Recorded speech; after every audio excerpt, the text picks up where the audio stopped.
the very roots of evil, of negativity and singularity, including the ultimate form of singularity, which is alchemy, the whole state of things, pure violence without object anymore. This is the typical violence of information.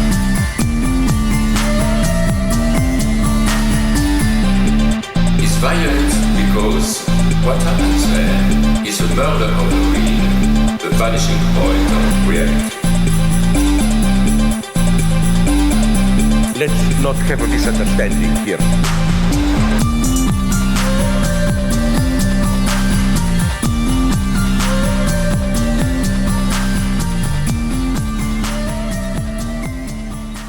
Welcome to Machinic Unconscious Happy Hour with Cooper Cherry and Taylor Atkins, as always sponsored by the People's Institute for Revolutionary Semiotics. Before we introduce today's guest, we just want to mention we've got a Patreon account at patreon.com/MUHH. Consider tossing us $1 a month there, but if not, maybe leave us an awesome review on iTunes. Either way, we appreciate you all. Today, Taylor and I are honored to bring you Michael Hardt, who is returning to the show. May need no introduction, but he is professor of literature and romance studies at Duke University, co-author with Antonio Negri of The Labor of Dionysus, A Critique of the State Form, Empire, Multitude, War, and Democracy in the Age of Empire, Commonwealth, Declaration, and Assembly. Today, we're going to be focusing on Michael's relatively new book, which was released in September of last year, The Subversive Seventies, which is a kind of a look back at revolutionary movements from the 70s that kind of set the stage for today's activism. So first of all, just welcome back to the show, Michael. We really appreciate you joining us early on your Sunday morning. Thanks for inviting me. I'm happy to be here. Yeah, absolutely. I think I mentioned to you before we began that I wanted to know the origin of this book for you and how it crystallized. You set forth the reasons for this very clearly in the introduction, so I won't preempt you, but maybe you have a memory about this project forming in your mind that can give us some insight into the constellation of themes and ideas that populate the book. Sure. There's a lot of different ones, and I'll try a couple different, maybe intersecting ones and see how they work together. I mean, the one starting out just personal and anecdotal, which is that it's not a trip back in memory for me. I did not experience the politics of the 70s. I was alive. I was in junior high school. Some people are politicized in junior high school. I wasn't. And so really my political and activist life began in the 1980s. So the 70s was, a research project for me. Another thing to say about that is, maybe this doesn't matter to the listeners at all, but, I hadn't written a book alone, without Tony Negri in 30 years. And so as you know, and probably most of the listeners knows, Tony died in December 2023. And so I figured, I couldn't just write the same work that I've been doing with Tony without Tony. So I had to, in some ways, take a different approach. So this was my attempt in some ways at a different type of work. And, maybe to readers, it doesn't seem that different. To me, it seemed very different. So, okay, then now more substantial things. Those were all really just whatever, personal anecdotes. My main interest in this is that I feel like I'm not exactly sure who's included in that but there are a lot of us, have a great revolutionary desire today, but have trouble working out the axes of what it might mean. And I think, unfortunately, the revolutionary movements of the 1960s remain as the prominent memory. And it's not, I think, a copyable memory. It's not something that there is, the model for us. Either thinking of, the long 60s, including Havana and, about the Cuban Revolution in 1959 or free speech in Berkeley in the early 1960s or 68 in its global formations. And this is an open argument in the book in a way that I argue that the revolutionary movement in the 60s, however transformative and world-altering there were, really belonged to a previous era. And that the revolutionary movements of the 70s, in some ways, I think, obscured historically, are really the beginning of our era. What I mean by that, in part, is that there were radical transformations in some ways as a response to the revolutionary movements of the 60s. You think of this just in, these are rather I don't know if commonplace, but there's a lot written about and important things written about the birth of neoliberalism, say dating it in 1973 or something like that, as a radical shift. The economic transformations of the exporting of industrial production from the dominant countries to the subordinate ones, the shift from Fordism to post-Fordism. I mean, I can go through a number of things, but I think listeners recognize that notion of a paradigm shift. So I think there's a general cultural memory that the 1960s are the last revolutionary movement, and the 1970s were the beginning of the collapse and somehow prelude to the 1980s and Reagan, Thatcher, et cetera. And in fact, the revolutionary movements of the 1970s get obscured when, in fact, as I'm saying, those movements pose the outlines of what kinds of things are possible today. At least I feel, I don't know if readers are going to feel the same way, I feel that reading about the kinds of problems that they uncovered and tried to address are the same problems we face today. See, that's what I mean by, that would be the ultimate test for my claim that it's the beginning of our era, is that the same political problems are being addressed. And maybe in the course of our talking, I mean, that would be the, what would you call it? The test of that hypothesis would be that the kind of things we end up talking about in the next hour turn out to be things that people recognize as their own problems in revolutionary or activist, progressive activist and theorizing today. One of the things that I liked, the way you just described the role of the 70s, I mentioned to you, and I've mentioned to Coop, it always seems like something that I just soaked up from the intellectual milieu, that the 70s, as I've been calling it, and I may have taken this from your verbiage, is like seen as a decade of retrenchment from kind of the golden age of the 60s. And it's just a kind of long slide down to the 80s and the domination of neoconservatism, neoliberalism. But what I really liked is how you framed it in your introduction to the work, setting up the work as a whole, this notion that there is a strategic blindness too going on in this obscuring of the subversiveness of the 70s. Particularly, you frame it as a strategic blindness of the how and the who, and some of the things that get brought up, and I'll just broadly paint them because again, they're from your introduction, and so it can help us go further into the work. There's a question of a kind of, and perhaps a rosy colored picturing of the 60s as nonviolence, and 70s had an increased militancy, which again, in broad strokes may or may not be true, but perhaps dulls the complexity of the situations. There's also the question of, and again, I guess the question would be, what is the narrative that we are trying to tell with this strategic blindness of the 70s and the movements that were going on? Like, what kind of grand meta narrative or whatever does it serve to glorify the 60s in this way? And I do think that one of the movements, I mean, particularly for, I guess, continental philosophy, May 68 is kind of seen as this traumatic event. And, Deleuze and Guattari say things somewhat dramatically that May 68 did not happen or did not take place. There's all this that seems to also give more credence to this fact that 68 is the end of something and the forestalling of revolution, when you clearly show that not to be the case.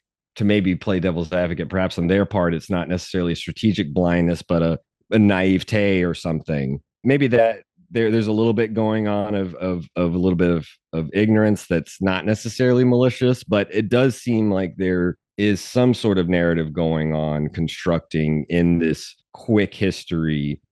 And I also think that you point out throughout the work that judging revolutions and revolutionary movements by their outcomes and aftermaths is perhaps a great way of obscuring the seeds of the genesis of the problems that are being faced on the ground. And so that's another type of obscurity that comes about. And I think Deleuze does this really well in the Abécédaire on the left, where becoming revolutionary in history are always going to be kind of at odds with one another. Looking at revolutionary movements from a historical standpoint is always going to color them in ways that denigrate them. But those are just some of the few things that popped out to me in your intro, and that maybe helped to orient us along the way in your book? I do think this question about strategic blindness is important, at least in a certain historical narrative of the period. And in part because I think it leaves out some of the most powerful and maybe relevant movements for us today. The 70s are really the time of the development of feminist movements in the US and many other parts of the world, of course, a shift in anti-racist movements also in various parts of the world. Gay liberation movements are really 1970s movements. I mean, you could also, the way you were saying it too, these decade divisions are never precise or something like that. But you could say instead that, we see the pre-1968, 1968 is the ending or 1968 is the beginning. And so what we're really looking at here, at least in certain national contexts, you could say it that way, is 1968 is a launching point rather than a defeat and an end.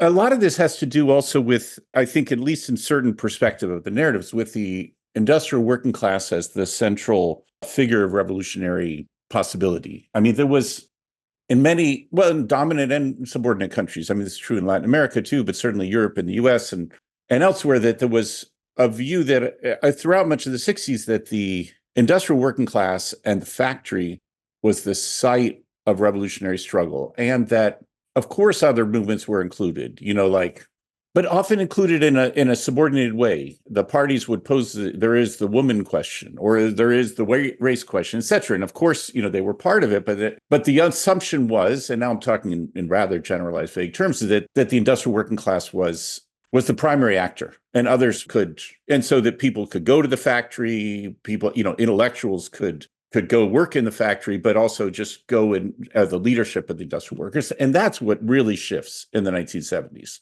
And I think shifts in a way, so one can look back at it historically, and I think there's plenty of narratives we see of this, with a kind of nostalgia for, now I'm talking about just a vague left, like a nostalgia for the days when there were good factory jobs and, strong Right. unions or something. But also in more activist circles, sort of like, often in the US, we now call it a class first perspective. I mean, one that, doesn't discount other axes of struggle and other structures of domination, but nonetheless thinks that capital is primary. And not only that, that the industrial working class is in some ways an adequate representation of the working class as a whole. So this is all, I would say, I would even go one step further. Now I'm hypothesizing about some general frameworks, but I do think that behind this, in some ways, is a nostalgia for, behind the, let's call it, continuing conception that the working class struggle is the primary struggle. Other struggles are in some ways subordinated to it. And even that the factory and industrial production is the primary form of that, which I do think continues in some circles of the left today. I hope that you recognize what I'm talking about. Mhm. I think that in some ways this is driven by a kind of nostalgia for a period when the choices were clear and clean. Like, we know what side we're on, and we know the lines of struggle, and there's a kind of clarity to it. Whereas this is a component of the 1970s, which I think is maybe maddening for people, but super important, which is revolutionary struggle is super complicated. The negotiation among different sectors of struggle, the recognition of the interwoven nation of different structures of domination. This is not a simple either or question. And even the question, whose side are you on, takes some answering. What would the phrase be now? Like staying with the trouble, like not trying to pose the division in clear terms. I think and so now maybe just come back to a general theoretical or political level, which is that what I would say was necessary today, and this is what I'm finding in many of these movements in the 1970s, is to recognize on equal footing these different axes of struggle, class struggle, of course, but also anti-racist struggle and feminist struggle and queer struggle and whatever, a variety of other, I think it's important that there actually be an open list of these struggles. That requires a constant negotiation and recognition of the different axes. I think that's a constant and complicated process of putting these things together. And that's something that emerges in the 1970s, which I think partly for that reason that it gets obscured. When you were saying before, I thought of it as a kind of a strategic forgetting, like what I meant there was a kind of, forgetting of the ways in which these different movements broke the single view of the left. Feminist movements in a variety of countries refuse the leadership of the male industrial workers. Mhm. Anti-racist movements refuse white leadership. I mean, this kind of fracturing, the fracturing is the typical narrative also among historians. Like the 70s, the Right. age of fracturing. I rather would put the same term in a positive sense. It's the age of multiplicity, and that to think multiplicity is actually an important political task. I was trying to flesh out a little bit what you were saying there about that, that strategic forgetting. This is really good because it leads to one of the other points you make in the intro about this quote unquote unity in the left, which is masking these hierarchies. And so this nostalgia, not just for, good factory jobs or whatever, is also a kind of nostalgia for an old left that would have been unified under class struggle at the expense or the ignoring neglect of these other intersectional struggles. And I think that what's interesting, and you do show a couple of historians by name whom I don't recall, but it's immaterial at the moment, but it's this question of the 70s is seen as a decade of fracture in the left, but the irony is again that these fractures were already there. It's just coming to the light and playing itself out on stage, and something that was just deferred not just in the 60s but obviously over time, as though these were, as you're saying, subordinate struggles. And I think that it becomes important, for example, showing the kind of mutual constitution and conditioning of capital and patriarchy, for example, that it is naive. And again, this could be a part of that nostalgia and strategic blindness and forgetting that you're discussing. It's naive to think one can merely tackle class issues and then leave patriarchy intact. That seems to be a kind of nostalgia, as though we could leave, as you're saying, white leaders could stay in power, men could stay in power on the left, and that's kind of the old dream that would keep things simple when it's not just more complex but more nuanced, more these multiple lines of struggle. I see it less as fracturing, but more as coming to grips with political realities. And so you're kind of traversing this weird fantasy that the quote unquote new leadership would somehow resemble the old, except you'd have all the socialist, communist, structures. That seems a bit naive. I was reminded while you were talking that a friend of mine with whom I was talking about the research on Chile in the chapter, Ariel Dorfman, said something like, "Oh, Michael, we have to renew our old slogan, like El pueblo unido jamás será vencido. The people united will never be defeated." He says we have to do something more like the multitude articulated will never be defeated, or something. He had a way of making that rhyme in Spanish too. Right. Okay. You're right to attack. I mean, I think that this notion of unity is something that isn't helpful today.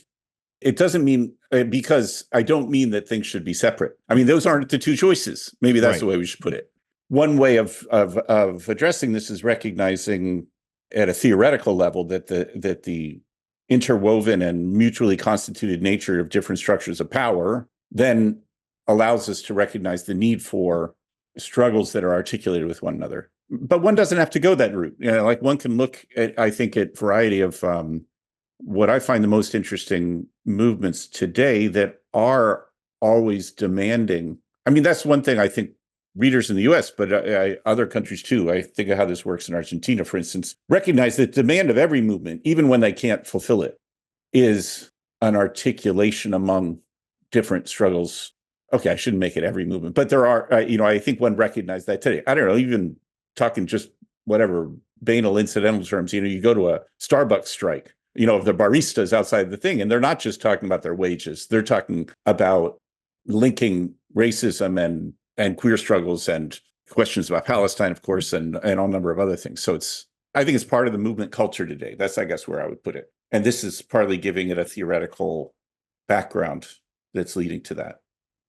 I do think that there was a quote, I believe could be from Young or Lord, which was heterogeneity of subjects in struggle and unity of action. So the unity takes on, it's no longer subordinated though to a kind of singular vision that would be, as I said, naive, but is already thinking in terms of articulating these intersectional, as you said, multiplicity. I mean, there's no better way than to repeat that, but that heterogeneity, the sort of, heterogenesis of struggle is important. And it is interesting to see and to think about, because we can also have a kind of rosy colored picture of unity that might be naive, where we would think that, like in your chapter on gay liberation, that Marxist groups would be welcoming of sharing in the struggle, when in fact that is not, it's not always not the case, but in many cases there's pushback. And as you already pointed out, what was the way they phrased it? The women's problem or something like this. Yeah. As though it was again not as subordinate but adjacent, somehow to the side. And it's as though we'll get to that question once we defeat capital. That deferral seems to be maybe the carrot behind the stick or something like this, right? That, just keep quiet and that'll be something for, if not tomorrow, then next generation. That type of kicking the can down the road shows itself to be hollow in many ways. And I guess the last part of the intro, before I guess we can dive deeper in, is I guess it's really two-part, right? Where you're measuring the aftermath or the outcomes of the revolutionary movement, what Deleuze calls becoming revolutionary, versus the impetus. And I think that part of that is this question of what, and again, is a simplified narrative of the 60s as kind of nonviolent.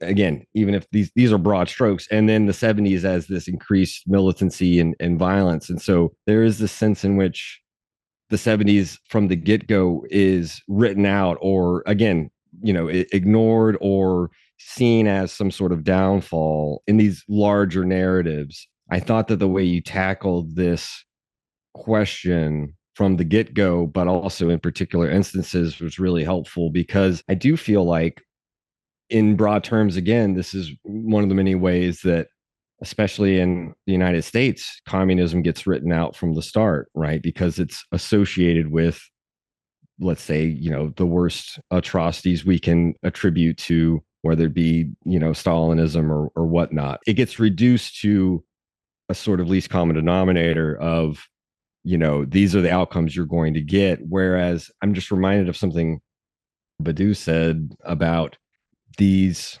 instantiations of Marxism, communism do not exhaust the essence of Marxism and communism. So there's a way of sort of, again, looking at it historically, in a historically kind of backward way, where we see the outcomes and overdetermine the geneses of solutions on the ground to the problems facing individuals and collectives.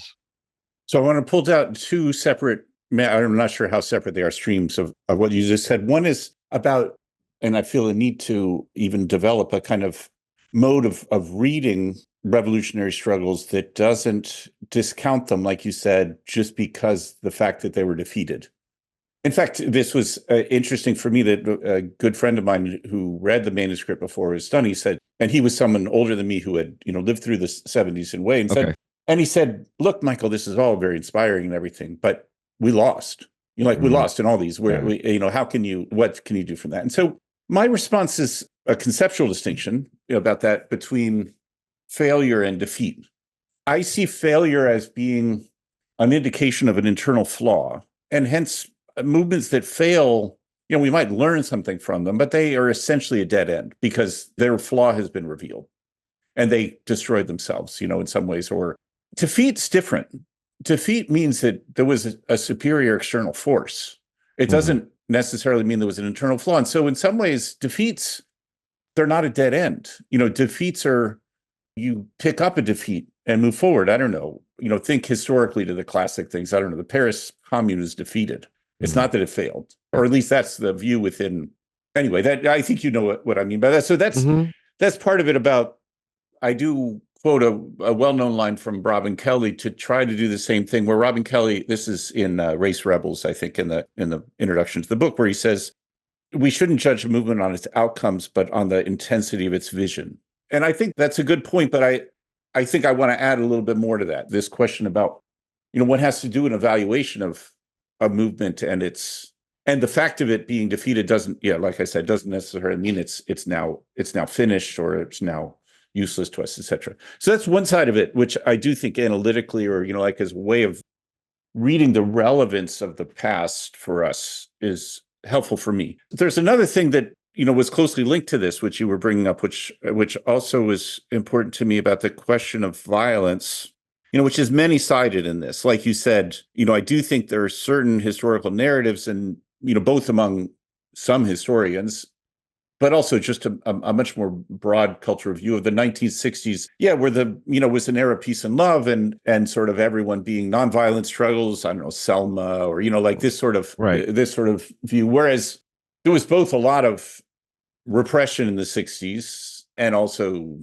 the use, strategic use of violence and strategic use of nonviolence. It's true, though, the 1970s, it's really, I would say, the most dominant line is because really an extreme increase of repression that then creates a much more violent atmosphere, that makes nonviolent protesting seem useless and inadequate. And so poses different activist challenges, which then leads to one of the, I think, standard narratives that you were gesturing toward, which is something like the 70s is when the left destroyed itself by resorting to violence. This actually, even in my own thinking about working on this project, was a big obstacle to me because the left clandestine armed struggle groups, the most famous ones being, say, the Red Army faction in Germany, the Red Brigades in Italy, Weather Underground in the US, or Black Liberation Army, they're very different, those ones that I've mentioned among themselves, but they take up all the scene. They're amazingly spectacular, and both the right and the left, at the time and in historical memory, have them playing a really outsized role for their numbers, for their stuff. For me, this was like what I was saying, the problem for me is they eclipse what was most interesting that was happening, which were not certainly clandestine groups, and there were not groups often, mostly not groups that made armed struggle primary. In some ways, I saw the project as trying to say, okay, let's hold off the lure of these spectacles of these armed struggle groups and try to investigate what was going on beneath that. Eventually, and the project was able to come back at it in another direction, because it's not a matter, I think, and you were suggesting this too, it's not a matter, and I think most of the activists I'm dealing with in a variety of countries at the time, it's not a matter of violence versus nonviolence. It's rather understanding strategically what roles and types of violence are necessary and productive. What I mean by this is I think, and I feel like I have an understanding of the motivations of many of these armed struggle groups that I was just mentioning, but there were many other movements. And one of my critiques of them, I should say, maybe I'm going a little bit too long about this, is that they were, partly because of their clandestinity, separated from the movements. I think there's a kind of political poverty that developed within these left armed struggle groups because of their separation from the movements and not being able to develop within the movements. And at the same time, there was certain kinds of armed struggle that went on in the movements themselves, not in a clandestine way, not in the resisting a certain militarization. I mean, with the US audience, the primary example would be the Black Panther Party, because the Black Panther Party managed a kind of dual organization of some kind of militarization or threat of militarization or something like that, which is in defense of the community. But that allowed to happen social projects of development of the community, the breakfast programs, the free clinics, et cetera. So that kind of thing, which then I found in many other countries and tried to sort of show the continuity of how a movement in Italy worked the same way, how a movement in Turkey worked the same way. Of all that's to go. It's a long detour to try to struggle with this question about violence, because, like I said, in some ways, a certain mode of violence, although in some ways extremely effective and spectacular, in fact, because of its success in gaining media attention, et cetera, poses such of a problem, it shouldn't for us cover up all of these other interesting things were going on, which themselves had to address a certain level of violence, you know, and manage it in a certain way. It's complicated. It's complicated. Yes. I mean, as all these things, they should be. I mean, they're complicated. These aren't easy problems, and they aren't easy solutions. So maybe that's one of the things from a few minutes ago when I'm trying to recognize, you know, that the difficult complexity of these decisions, there aren't easy either or questions. And again, this is politically expedient to make it easy questions, because some of the questions, and this is just, we're still in the introduction and kind of, you know, anticipating the deep dives that you do in the chapters. But some of the things that you bring out in clearer relief for me is this notion that who gets the moral authority, so to speak, to wield violence, right? There's a monopoly of violence already on the side of the state. So who gets to wield that violence in a way that can be deemed appropriate when not done in the spectacular fashions that we're talking about. And it does seem interesting, right, that I can't remember which election it was. It could have been 2016, but I'm remembering the Black Panther still being used as a kind of boogeyman in right-wing media to stir up all kinds of, not just as a dog whistle, it's a little bit louder than that, but to be a stand-in for this violent other.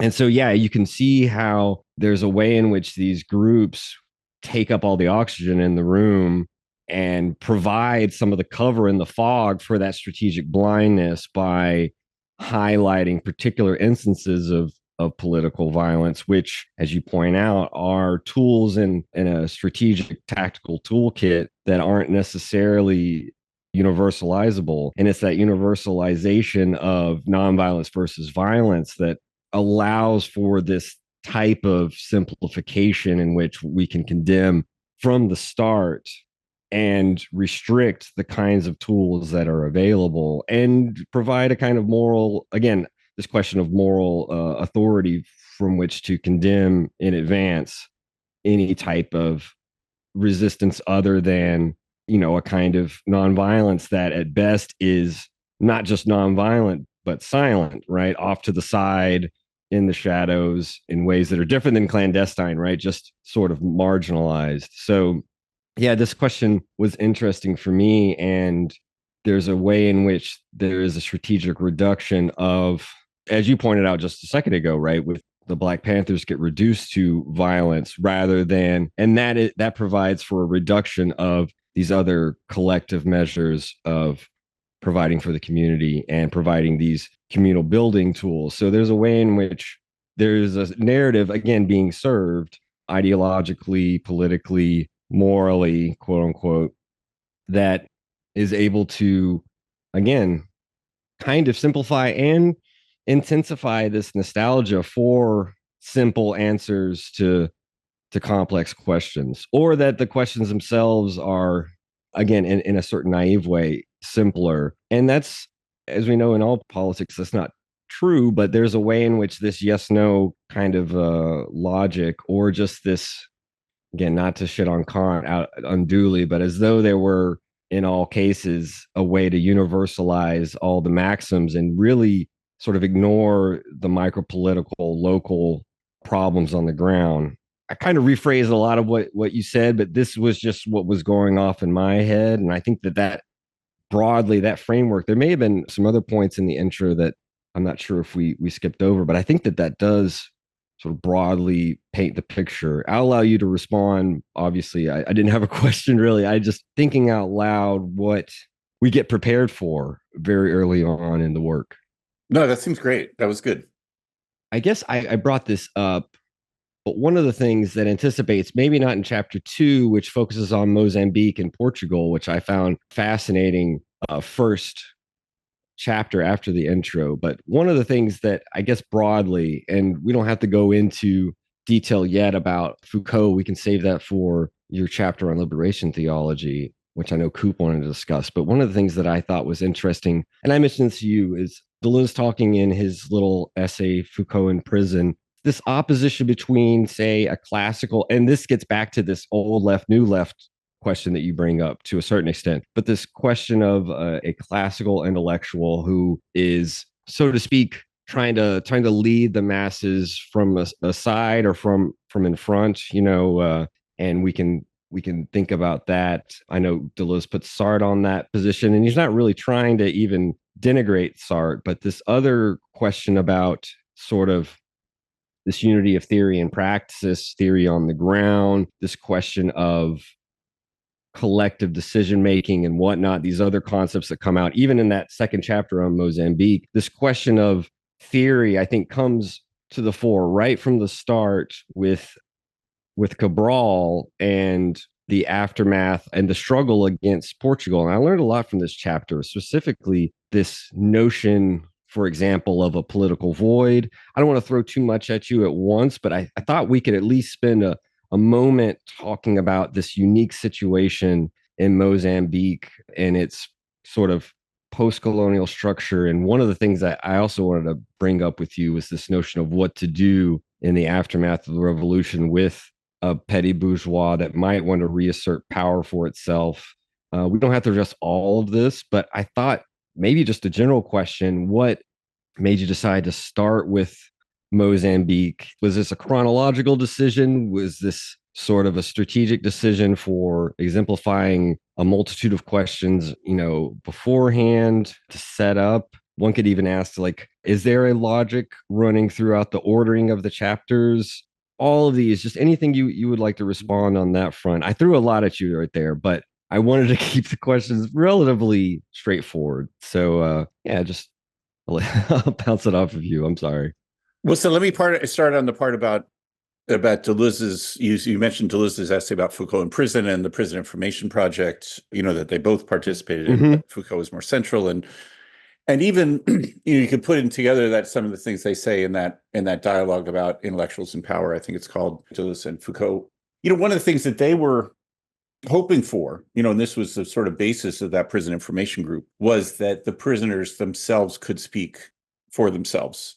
Researching that project, you recognize some limitations or difficulties that I'm approaching, I think, the same question from a different perspective, because one of the things I'm interested in here, or trying even as a methodology, is to recognize that, you start by saying something like, it's not like there's a division of labor whereby intellectuals think and activists act. Instead, now here that's in line with what Foucault and Deleuze were trying to do there. But it's true that in movements, activists theorize, and sometimes in different terms than I don't know, professional intellectuals do, or like that. But they're nonetheless that they produce concepts, they work with concepts, they develop theory in a different register. It sometimes has to be recognized differently. So in some ways, I hadn't thought about it this way, linking it to the Prison Information Group or to Deleuze and Foucault and their things. But in some ways, I am trying to work through break a certain obstacle, put it that way, that seems to isolate the production of concepts and theorizing to a professional intellectual class, which they're trying to get away from, even though, of course, the two men themselves were quite formed within it, Right. But this is, I think, a different way of approaching the same problem and recognizing, it's super clear to me, and maybe it's something, actually, this would maybe be a different discussion, that my work with Tony for a long time has been directed this way, like trying to, sometimes we say think with the movements, or recognize the problems and theoretical problems that the movements themselves are posing. And I think that that's something Tony and I have been part of. So that's also in a way you could say it's trying to address, it's nice the way you brought up this thing, trying to address the same problem by saying that the movements theorize, that the movements produce concepts. And that's what I'm trying to do. That's, if you step back a bit, that's what each of the, chapters and national movements, they're each raising, producing concepts and raising questions like that. So that's one side of what you were saying, which does seem super useful to me at a methodological level. Then you asked about the way in which the first chapter, the ordering of the chapters, why begin with, so the first chapter, like you said, is about the colonies of Portugal in Africa, Guinea Bissau, Mozambique, Angola, who were all conducting anti-colonial struggles. They were in some ways the last on the continent, and in the sense that the British colonies had already gained independence. The French colonies had already gained independence. The Germans, of course, have a different history, but they were the last, and Portugal's government was the longest standing fascist government, two at the time, and these things some way go together. The way it relates to what you were saying, so there's maybe two reasons for starting this way. I mean, A, to recognize that this way of approaching the decade shouldn't start in the dominant part of the world. Some ways to recognize that the creativity and political initiative is coming from elsewhere, by which I don't mean that revolution can only happen in the third world. I would put it some ways like, how would I say it? I think there's equal opportunity of revolutionary possibilities. That's one reason for that. And the other is that I felt like the kind of developments in these African colonies of Portugal were opening up the question of democracy. First of all, that democracy isn't what the dominant countries preach it to be, and that the anti-colonial movements weren't aiming at reproducing, finally joining the democracy of the developed world or something like that. That in fact they had, and so this notion, Cabral often talks about, Amilcar Cabral, who was leader of the revolutionary group in Guinea Bissau. He often talked about this as a proposition of a revolutionary democracy, and he has ways of working that out, even actual structures, practical matters of doing it. But at least an introductory first thing is to say, well, democracy can be something different. And even to aid this is just picking up on one last thing that you said, which had really struck me reading about this, was that I think in part because of the fascist nature of the Portuguese state at the time, the anti-colonial movement, the revolutionaries, didn't have or recognize that there weren't a kind of remnants of the colonial state that were around to be taken up. When you think about other post-colonial nations, I think about India and the Raj, et cetera, there were forms that then became part of the post-colonial nation. I was struck by this line referring, at the time, from someone who was an external observer, but they're in Guinea-Bissau, and he said, like, the great advantage is that the Portuguese left no furniture laying about. Like this. I found this fascinating. Yeah, it's a great line. I mean, it's just a beautiful line. But so you might think, well, it's a poverty. There's nothing there. But they, the revolutionaries, Cabral among them, thought, well, okay, now we can do what others couldn't do. We can actually invent democracy the way it should be. We have the opportunity. And so it also seems useful to me, this, because today too, I find, this has been for some time now, certain theorists, especially on the left, but I wonder how much this functions in activist circles too, probably not as much, who feel that democracy as a concept has been so corrupted that it's no longer usable. I think it's important to retain the concept, or to reinvent the concept, and that's in some ways what they're doing. So you asked, why would I start? I mean, there's an order to the chapters for me. For readers, they can read it any way they want. It's not like there's a building narrative, but that seemed important to me as an opening recognition. That you could put it another way, just say that revolution is possible. We can really remake the world. I mean, that's what they believed in, and that's one thing I think is an important function for me of thinking about these revolutionary movements of the 70s today, that they're focused on liberation in particular, which I feel like is lacking today. I feel like there's been a kind of, not universally, but in large sectors, there's been a degrading of our aspirations. And I think that's one thing, the audacity of these movements, which, some people might want to say, oh, we were naive or something like that. No, they were recognizing the real possibilities of a radical transformation. That was part of the reason that this interested me, especially the question about democracy coming from the African anti-colonial movements as a way of framing revolutionary possibilities. I think it makes a little bit more sense now that, even chronologically it works. Like you're saying, if these other nations, India and these nations in Africa, if these other European countries had relinquished their colonies, yet installed a kind of neo-colonial order to a certain extent by withdrawing, there is this political void in these countries of these colonies of Portugal, that there's a belatedness, right? If all of this other stuff happened in the 60s, it was a belatedness of the 70s that led to, and as you said, there's no furniture left, so you can't just appropriate sort of colonial structures. You're obviously not going to mirror the dominant structures in Portugal, right, which would be fascist structures. And there's also this tension then between sort of returning to a kind of traditional patriarchal type structure that's endemic throughout historical Africa, or in inventing and experimenting. And so I think that then, now hearing you talk about this, it also seems like part of your thesis is there's a belatedness to the defeats, if you will, of the subversiveness of the 70s, where that belatedness can now and should be taken up for us as our problems and in our situation, and seeing that. And I think that that's where the audacity comes from, for this call to invent and experiment, that we can see ourselves in some of that deferral and that time lag.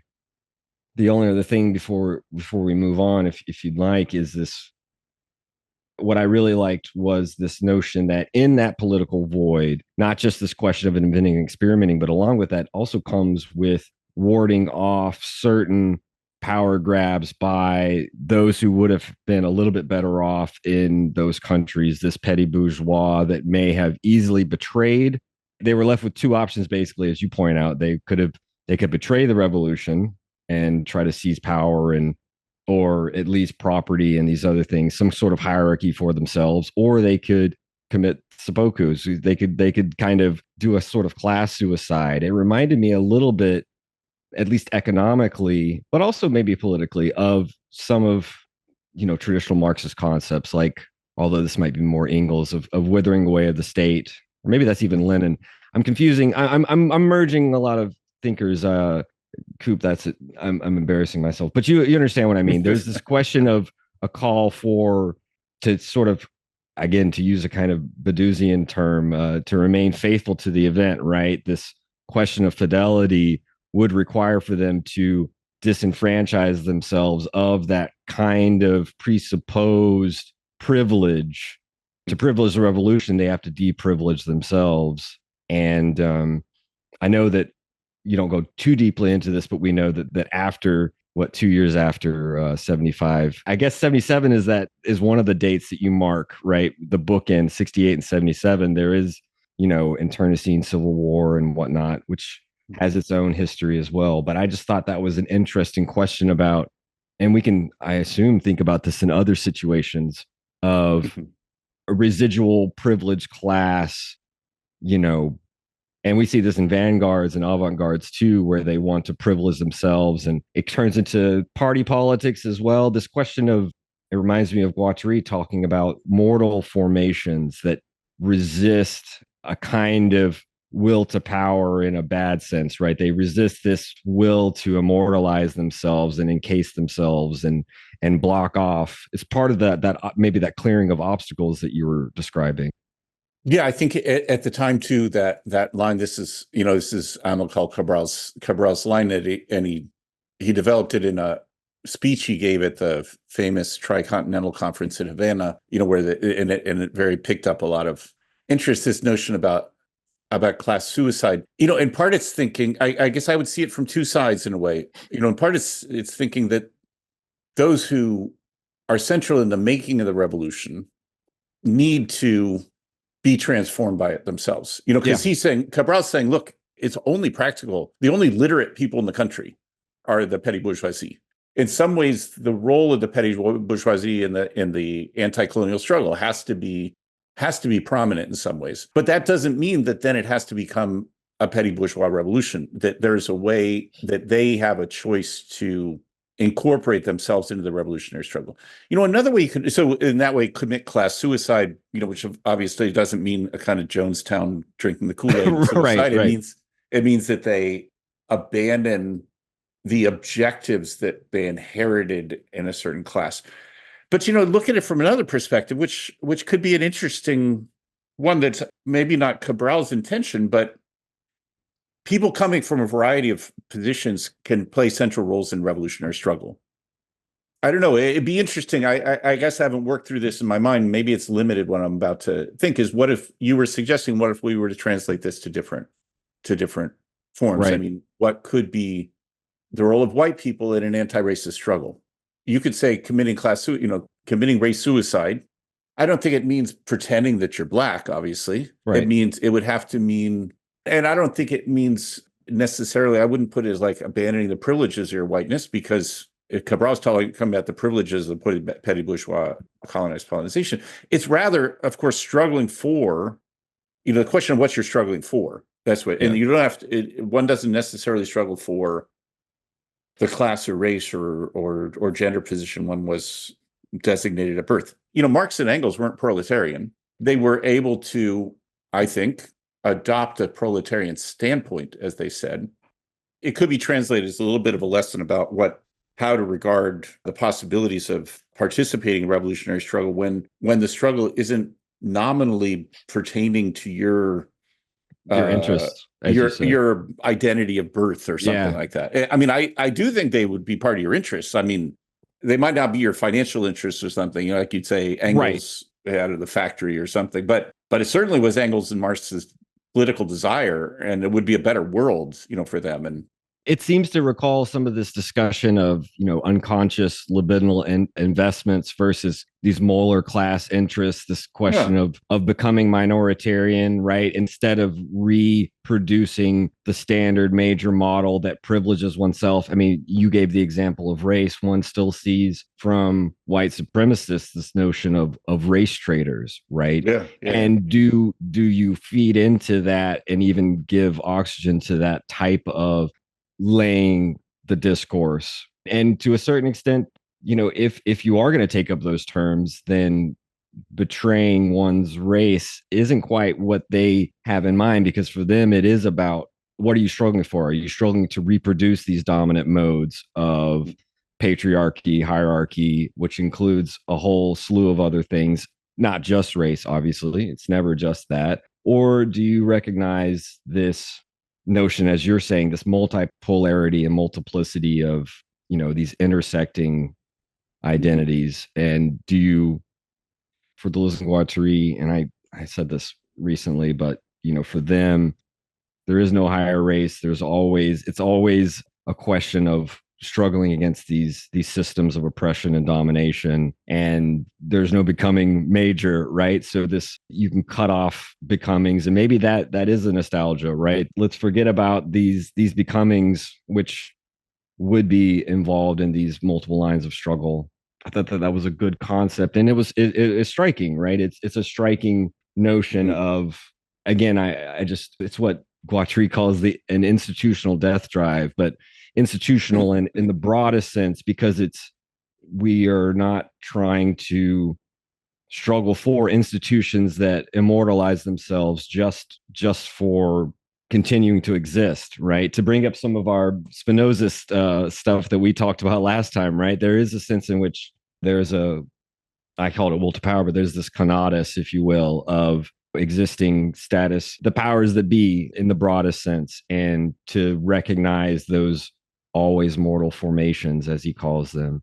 I think that some of that came out very clearly in that phrase. Now, I know the next chapter, which was, again, it is kind of interesting to go from a national or at least regional struggle to this broader question of gay liberation, which I thought it gave us a sense of the fact that in your book, we're not just going to be jumping from country to country and not merely focus on regional questions. And I thought that there is a sense in which you're right, that what I really liked forefronting this was that the 70s, continuing some of the breakthroughs of the 60s, this post-Stonewall era, I liked that you foregrounded that sex, we could think of it as like free love or whatever, shouldn't be considered as an end in itself, right? That kind of reinstantiates the dominance of pleasure, as though, and as you show Foucault arguing, there's nothing subversive about that, right? But that there's something more about these transformed social relations. You point to the marks of the economic and philosophical manuscripts of 1844, this emancipation of all the senses, if you will, which involves, as you point out, because you had, and I know you just saw in the notes, you had the four overarching concepts, one of which is liberation, which is not just a kind of emancipation in a simple and straightforward sense, but also involves these transformations of societal structures, of overturning of systems of oppression and whatnot. So I guess I wanted to give us a little bit of space before jumping into, I know some of the stuff that Cooper was interested in chapter 4, for highlighting at the forefront this question of gay liberation.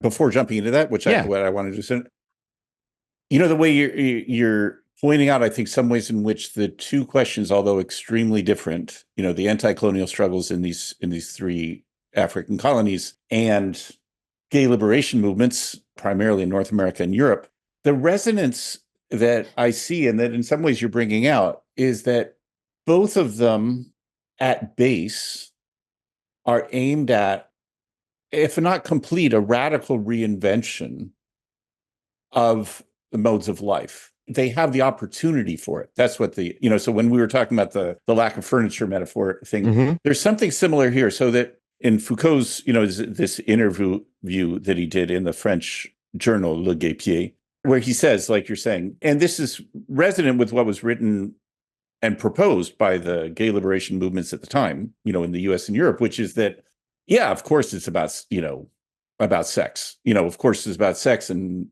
more sex and easier sex and decriminalized sex, all these sorts of things. But that this was only part of the movement. And so it was only part of the movement, partly in a way, and this is something that interests me for a slightly different, I don't mean to get off the topic, is they were saying at the time, the gay liberation front, that sex is only part of the movement because we are also a anti-war movement. We're also an anti-capitalist movement. We're also an anti-racist movement. So they saw themselves already as linked in ways, unfortunately, which were not always responded to by other sectors of the movement at the time. But that's another matter. Right. But also, and this is where Foucault allows it to bring out a more satisfyingly theoretical part of it. Foucault says, like you say, that he says in that interview that the actual the actual homosexual sex, he says that doesn't really disturb the dominant culture. What's really disturbing for the dominant culture, for the dominant heteronormative culture,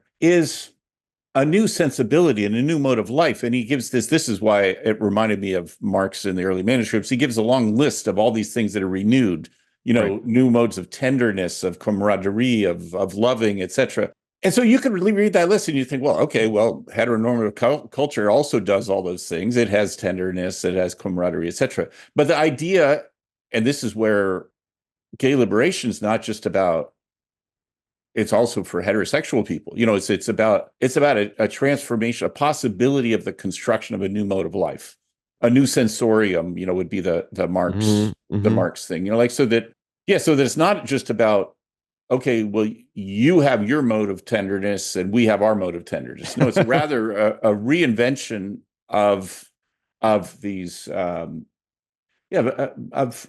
of life is a convenient term, but you could say a new sensibility, as long as you think about the senses. And this is what, that passage in Marx is interesting for, is he says, when he's referring to the senses, then he too gives this long list of, seeing, feeling, thinking, loving, etc.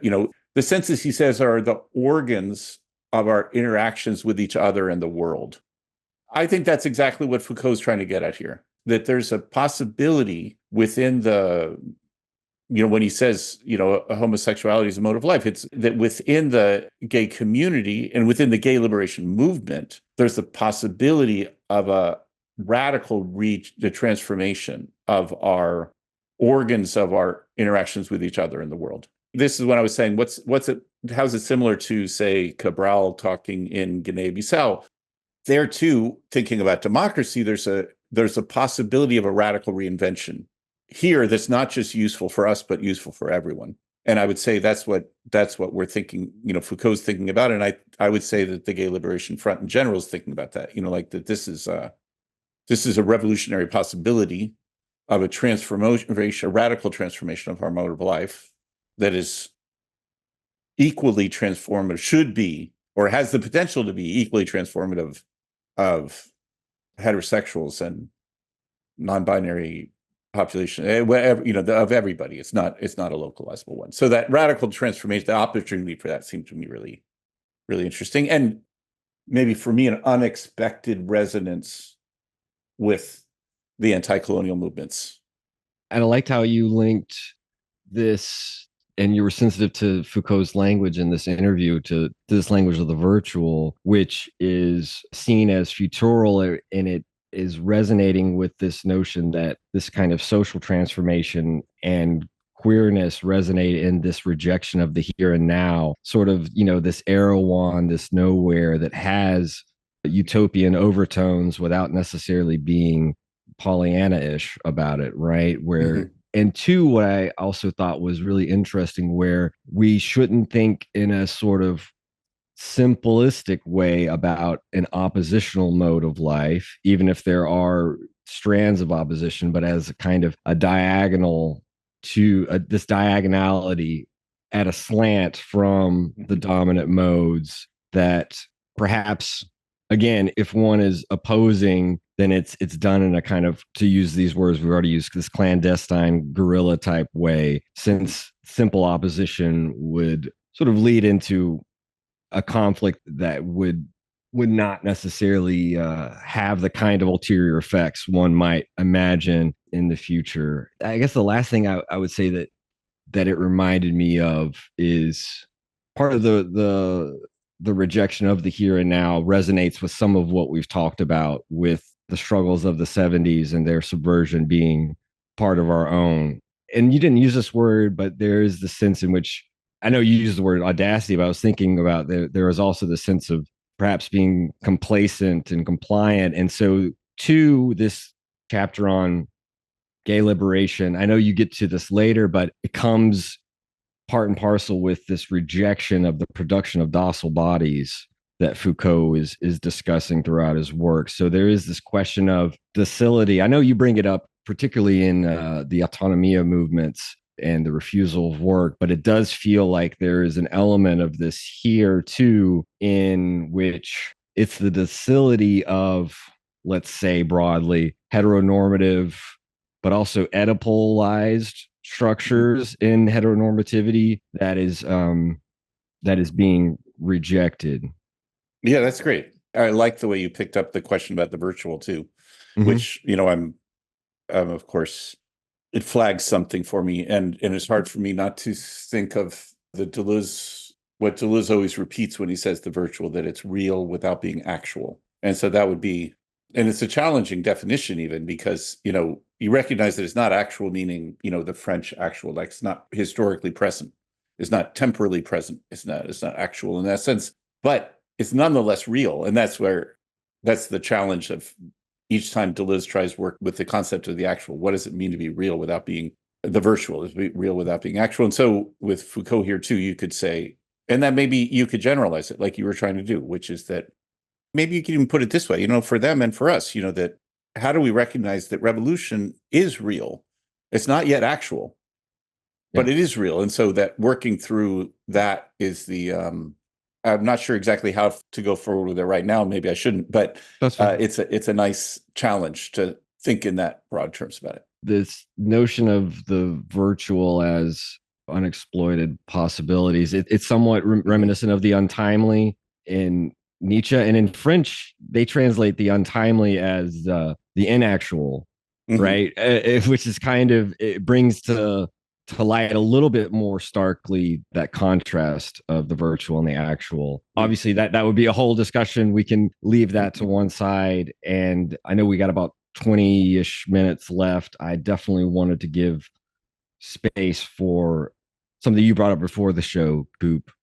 I'll kind of preface this. I think one of maybe the most challenging in a positive way chapters was the discussion of the struggles in Nicaragua and Iran, and sort of how theology and Marxism interacted in those contexts. For me, coming from, I come from kind of a Southern Baptist kind of fundamentalist milieu as a kid, and just to like drive this home a bit further, my father asked to be buried with an American flag and an Israeli flag, just to kind of highlight this kind of weird tension with religion and the way that sort of capitalism overcodes or decodes the sort of, you know what I mean? It sort of uses these kind of fundamentalisms to like prop itself up. So I don't know, it's a very interesting, challenging read, opening a new space to consider where theology and religion can have a space within a revolutionary movement or, you know, revolutionary theory, etc. So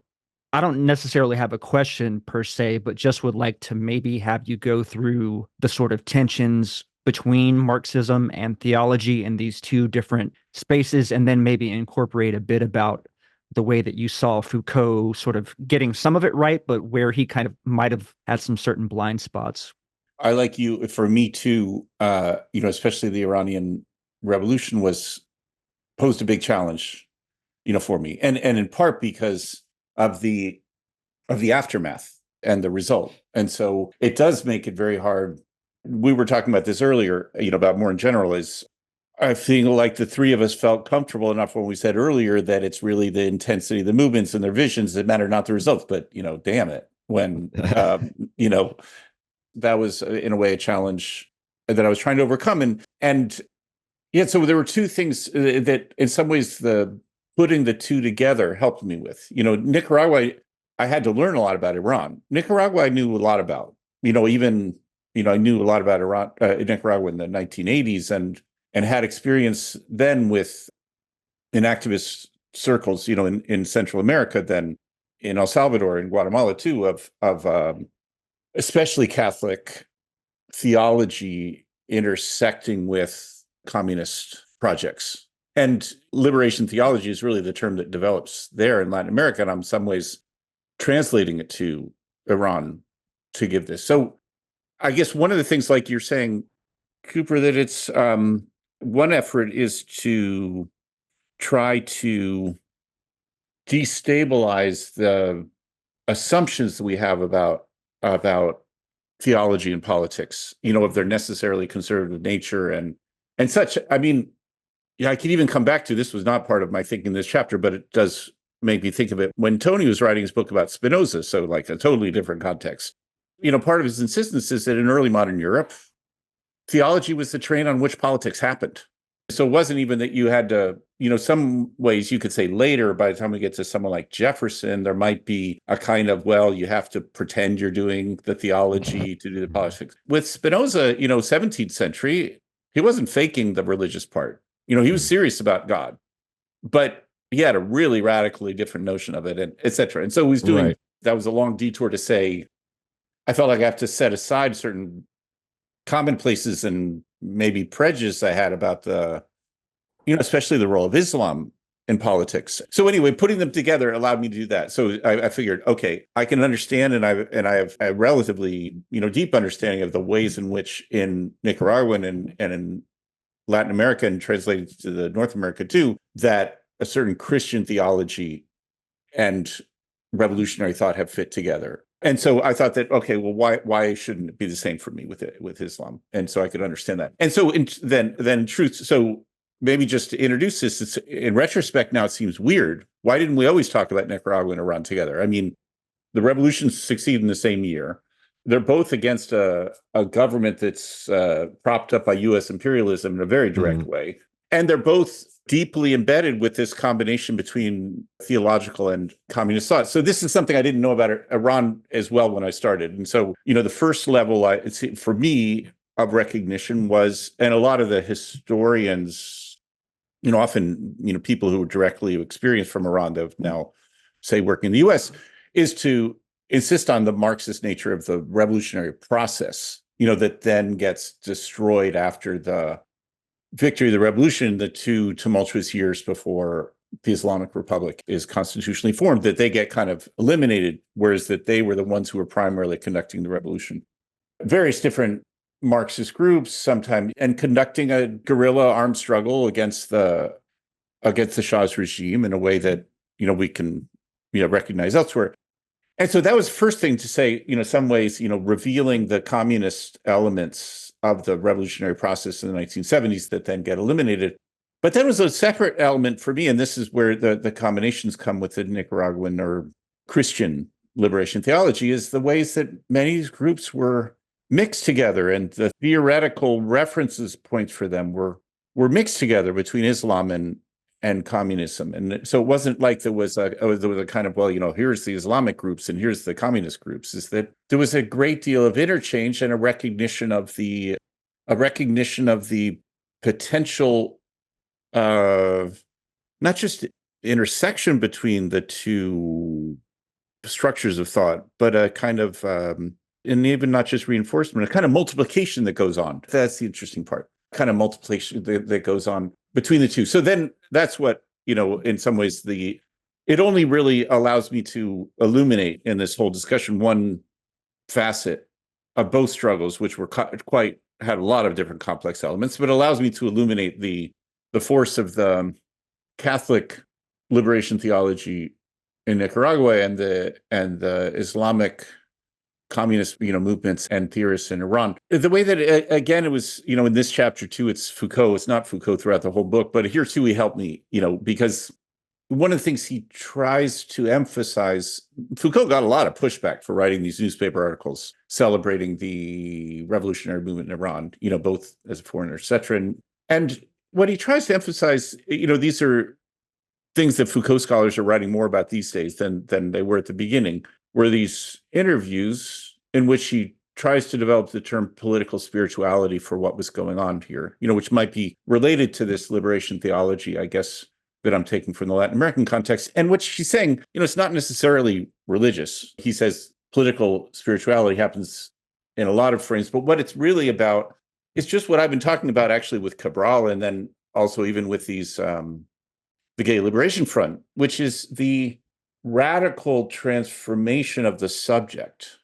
Foucault's been interested other times, and sometimes hesitatingly, of thinking not only about the dispositif, the institutional structures that produce subjects, but how can we intervene into the process of the production of subjectivity and do it. And so this political spirituality for him provides an instance of that, that in the revolutionary process in Iran, religion provided a terrain for them on which they believed that they could produce new subjects. Foucault, it might be helpful because Foucault thinking revolution has not always been an easy thing for him. I think that this provided an optic for being able to understand a radical transformation of the processes of the production of subjectivity, one in which we could intervene. So anyway, that's where I'm, trying to think this and why I find it inspiring. And, might even come back to, now that both of you have kind of forced a deep dive into these three subsequent chapters, and they're maybe all revolving around this same thing, which is a kind of, I wouldn't say blank slate, but the possibility of a radical transformation of our modes of life and processes of subjectification. And so I was even including democracy in this too, like that these are all instances where, it goes further than just the emancipation of the subjects that are existing. It's about a process of liberation in which there's a transformation not only of the structures of social institutions, but also a radical transformation of the processes of subjectification, something like that.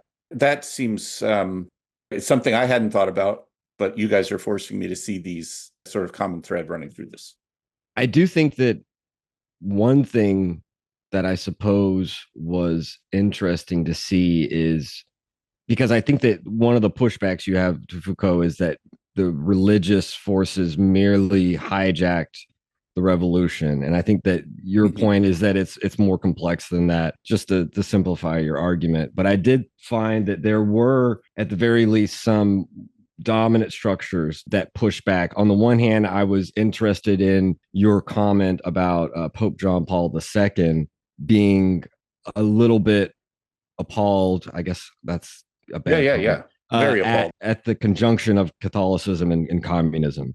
For us, again, I was born in 85, Coop, you were born in 82, so I don't have very many memories of Pope John Paul II. We may have a more flowery vision of what a pope could be with the current pope, but it makes sense during, the Cold War era, there would be this anti-communist pope. So there's a kind of attempt to push back from the highest hierarchical position of Catholicism in the Vatican. And then, as you said, again, not judging revolutions by their aftermath, but this, hijacking isn't even maybe strong enough word for what happened to a lot of the Marxist revolutionaries in post-revolutionary Iran, with all of the things that you pointed out, which obviously there's plenty of evidence that we could look at, but political imprisonment up to assassination and repression, right? So I guess I would say maybe there's an aspect of Foucault's point that is true, but that perhaps it puts too much emphasis on a simplistic type of that it was religion itself that somehow did it, and not, for example, the fact that what we're talking about really is power structures of the clergy, of the imams. It's really kind of a petty bourgeoisie type deal to a certain extent. It's really that type of power structure that we're talking about, and not necessarily a straightforward pushback on the religious front. And that overemphasis perhaps, again, obscures that tie that you're forming between Marxism and religion. As you're pointing out, for certain readers, I guess I should include myself among them. As you're pointing out, it's not that hard to understand that there was a political conflict within the Catholic Church. We had revolutionary priests, and we have a reactionary pope, and they have a political conflict between them, and the pope wins, and like that sort of thing. If we understand that, why can't we understand the same thing happening within the Shiite clergy? And there are revolutionary, not just priests, but revolutionary activists, that see Islam in a certain, there's a conflict within the religious community and structures, a political conflict that's a terrain. That's when I just come back to Tony's thing about Spinoza. He said, and it's in some ways still true today, which is that religion can be the terrain on which political struggle happens. And we have to recognize it as such, rather than just saying that, whatever, all religion is a bane to politics or something like that. Don't get me wrong. It's not like I'm saying we should all now become faithful, or that somehow theology is really the answer. It's rather to open up a recognition of what, at some points, and in these two instances, did take place on that terrain that presented potentials that we could embrace and learn from. This is something that I brought up Badiou earlier, but this is something that comes up, again and again, with this notion of fidelity to an event and what's the status of religiosity. And Badiou, Alenka Zupancic, has said that religion is the fifth truth condition for Badiou. And I guess last but not least, and I'll throw Badiou to the side for a moment, but you had brought up this with the notion of class suicide. There was this notion that those who are at the vanguard, or those who are at the forefronts of the event, there is a tendency where they can make the event about themselves. And Badiou, in his little book on ethics that Coop and I have reviewed in recent months, he points out that is one type of an overcoding of the event that is particularly fascist, where a group thinks that the event is for themselves and not for all. And I will say, and then I'll cede the floor, this notion, a little passing detail that I thought was really interesting about the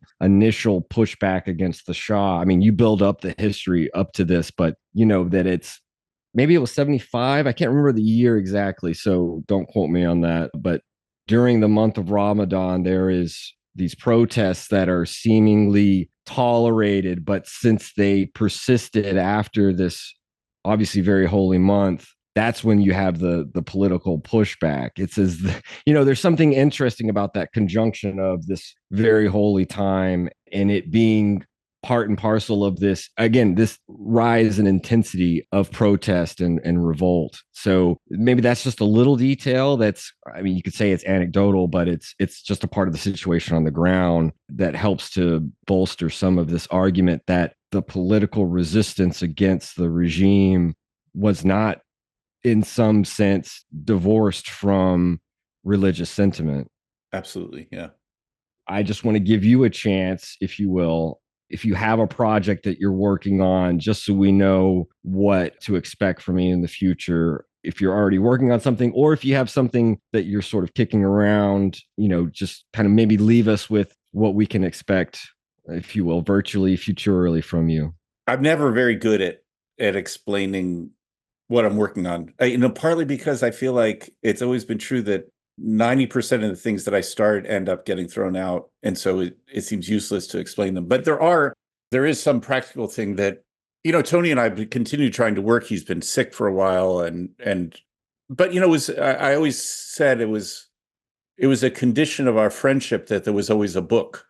In order for us to continue the phone conversations every week and my constant traveling to wherever he was, at the time, was sort of, we always had to have something we were working on. I was sort of like the mode of being together. He told me about, I don't know, it was 6, 8, 9 months ago or something like that. He said, I might not be here for a whole book, but let's try, starting. And if they end up just being a couple chapters, they can be articles rather than a book, or maybe we'll get long enough to get the book, So anyway, that's one of the just practical things I have to work on now is there are 3 of these. I don't know if they're chapters or articles or what they are that I have to finish up that are in different stages of things. And it's a little complicated. It is probably more than listeners need to know, but it's a little complicated figuring out what, like, I don't want to just write something and sign it for the 2 of us, how to work through that. That's something I need to get to. There aren't, Tony's partner, Judith Ravel, and we've talked about there aren't these, like unpublished works that I don't think we're going to get more of Tony's books, just there's a lot of materials. Like if anyone were interested in Tony, they're all at the IMEC, the great, fantastic French archive, they're all there, but there aren't books to come. So I sort of think that actually these essays that I'm trying to finish up are sort of the last of, at least that I can think of, the last of Tony's writings. So anyway, maybe it's an act like you were in your Dionysian vocabulary, think of as acts of fidelity. No, it's acts of friendship. That's a better way of saying it. That's what that's what it was in these, last periods was, Tony made Tony happy to work together. And so, it was important to keep working on projects even when health questions made it difficult. I know that's not really answering your question. It went into it veered into the personal rather than you asking for something intellectual. Sometimes that's a part of the happy hour is infusing some of the personal. Thinkers have lives too, and some of those details are some of those details are fascinating and help to give a little bit of insight. Yeah. But Michael, I do want to thank you for coming on the show, and I do want to wish you a happy Sunday, and we'll be in touch. I think it'll be probably 2 weeks from now that the episode will drop. I know you need to go, so I just want to thank you. That's terrific. Yeah, thanks. And I'm grateful that the both of you are willing to take such careful consideration, not just sort of swimming across these things, but actually looking closely and differently at the writing. I really appreciate it. I know that's part of your brand, but I appreciate it. We only scratched the surface, honestly, but there's only so much time. I mean, it would take us, of course, 4 or 5 episodes to do the whole book. But I do think listeners will be happy to know that, as I said, we just scratched the surface. There's a lot more to dive into. So take a look at the Subversive 70s. And Michael, we wish you well. And we'll be in touch. And, maybe this time next year, you might have something else to share with us. Of course. Have a wonderful day, and I'll be in touch soon, okay? Okay. Thanks so much. Thanks again, Michael. Bye. And once again, thanks to Michael Hardt for joining Taylor and I on this week's edition of the Machinic Unconscious Happy Hour. The very roots of healing, of negativity and singularity, including the ultimate form of singularity, which is unconscious. The whole state of things, pure violence without object anymore. This is the typical violence of information.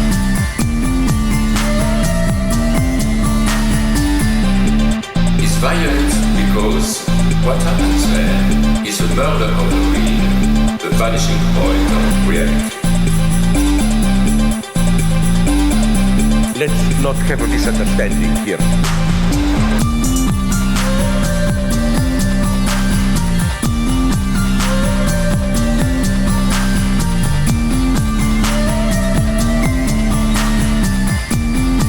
What I meant is the following.